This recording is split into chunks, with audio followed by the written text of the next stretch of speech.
வாழ்க்கையில எப்படி எப்படியோ சம்பாரிச்சுலாம் நான் பார்த்திருக்கேங்க. ஆனா இப்படி சம்பாரிச்சு நான் பார்த்ததே இல்ல. அது என்ன அப்படிங்கிறத விரிவா பார்க்கலாம். இந்த விஜய் பாட்டுல ஒரு சாங் வரும்ல, என்ன அப்படின்னா, "என் படுக்கையில பாதி இடம் உனக்கு தான்" அப்படின்ட்டு. நான் சொல்லல, இந்த பொண்ணு வந்து சொல்லியிருக்காங்க. இவங்க என்ன பண்ணியிருக்காங்க அப்படின்னா, தன்னோட பெட்ட வந்து ஷேர் பண்ணி கிட்டத்தட்ட பல லட்சம் ரூபாய் வந்து சம்பாரிச்சிருக்காங்களாம். ஆனா பெட் மட்டும் தான் ஷேர் பண்ணியிருக்காங்க.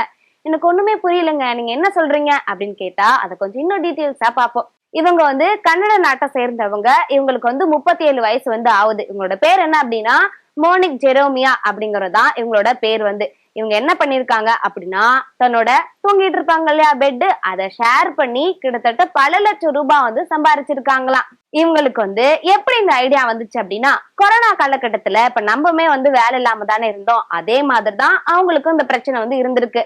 ரொம்பவே தனிமையா இருக்க மாதிரி அவங்க ஃபீல் பண்ணிருக்காங்க. அப்போ ரொம்ப யோசிச்சு இந்த ஒரு ஐடியா அவங்களுக்கு டிங்குன்னு மண்டையில தோண்டிருக்கு போல. அது மூலியமா இப்போ பல லட்சம் ரூபாய் வந்து சம்பாரிச்சிட்டு இருக்காங்க. இதுக்கு வந்து என்ன பேர் சொல்றாங்க அப்படின்னா, அதாவது தன்னோட படுக்கையை வந்து ஷேர் பண்ணிக்கிறதுக்கு என்ன பேர் சொல்றாங்க அப்படின்னா, ஹார்ட் பெட் அப்படின்னு சொல்லி சொல்றாங்க. இது நம்ம நாட்டுல வழக்கம் கிடையாது. ஆனா மத்த நாடுகள்ல வந்து வழக்கமா இருக்கு. பொதுவா கனடால இருக்கு போல. அதே மாதிரி தான் இவங்களுமே பண்ணிருக்காங்க.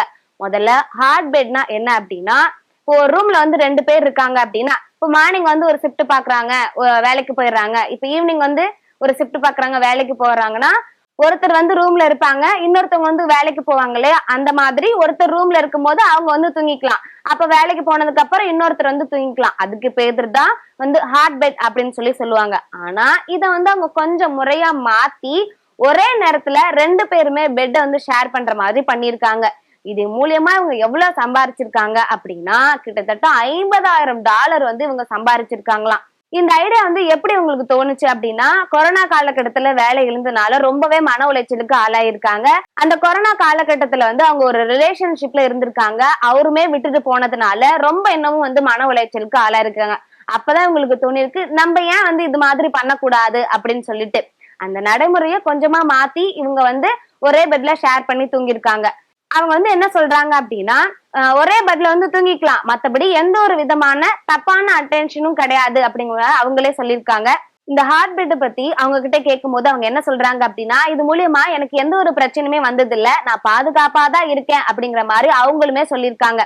லாஸ்ட்ல ஒரு விஷயம் சொல்லியிருக்காங்க. என்ன அப்படின்னா, வேணும்னா பக்கத்துல படுத்திருப்பாங்க இல்லையா? அவங்க வேணும்னா ஹக் மட்டும் பண்ணிக்கலாமா, வேற எதுவும் கிடையாது அப்படிங்கிற மாதிரி அவங்களுமே சொல்றாங்க. சோ இந்த ஒரு விஷயம் மூலியமா தான் ஹார்ட் பெட் அப்படிங்கிற ஒரு விஷயம் மூலியமா இவங்க பல லட்சம் ரூபாயை வந்து இந்த பெண்மணி இப்போ சம்பாதிச்சிட்டு இருக்காங்க.